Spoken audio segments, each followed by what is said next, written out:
আলাইকুম। ওয়ালাইকুম সালাম রহমতুল্লাহি ওয়া বারাকাতুহু। কেমন আছেন আপনি? আলহামদুলিল্লাহ, আমি ভালো আছি।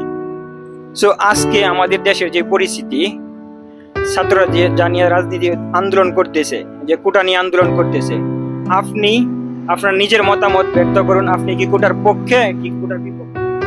আমি ছাত্রদের পক্ষে, কোটার পক্ষে। ছাত্ররা যেটা বলে আমি সেটাই মান্য নিব।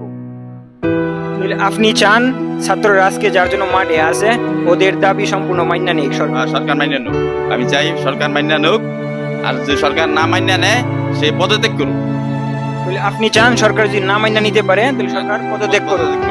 তাহলে আপনার মতামত কি? দেশে স্বৈরাচারী এই ঝগড়া বিবাদ করা উচিত না। আমাদের প্রবাসী কুটির সারা গেছে গা, প্রবাসী নানান দেশে আমরা থাকি। আজকে 17 বছর ধরে বিদেশ করি, মালয়েশিয়া। সম্পূর্ণ টাকা ব্যাংকে পাঠাই। আমাদের জন্য কি করলো সরকার? কিছু করে নাই। যদি আমরা আজকে মারা যাই রাত্রে, কালকে আমাদের মালয়েশিয়া ভিক্ষা করে টাকা লইয়া দেশে লাশ পাঠাইতে হবে। কিন্তু কাজ করে আমরা দিন শেষে টাকা সরকারের এই যে আমরা সব ব্যাংকে পাঠাই টাকা হুন্ডি তো পাঠাই না, সব ব্যাংকে পাঠাইছি। রিসিপ্ট কোন আছে আমাদের কাছে? তো সরকার আমাদের জন্য কি করলো? এই যে শিশু বাচ্চা, বড় বাচ্চা, এই যে কলেজের, ইউনিভার্সিটি, এই যে একটা দেশের মধ্যে যে ঝগড়া বিবাদ লাগছে, এটি ভালো না। সরকার নিজে ঝগড়া লাগাইছে। এটা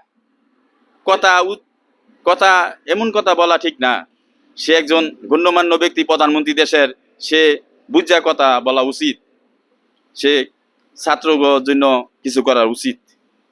তাহলে আপনার কাছে মনে হয় আপনার একান্ত ব্যক্তিগত স্বাধীনতা আপনার মত প্রকাশ করা। সো আপনি চান সরকার ছাত্রদের যে আন্দোলন আছে সম্পূর্ণভাবে মান্য নিক? হ্যাঁ, মান্য নিক। আমি চাই, আমি ছাত্রদের পক্ষে, সরকার এই আন্দোলন মান্য নিক।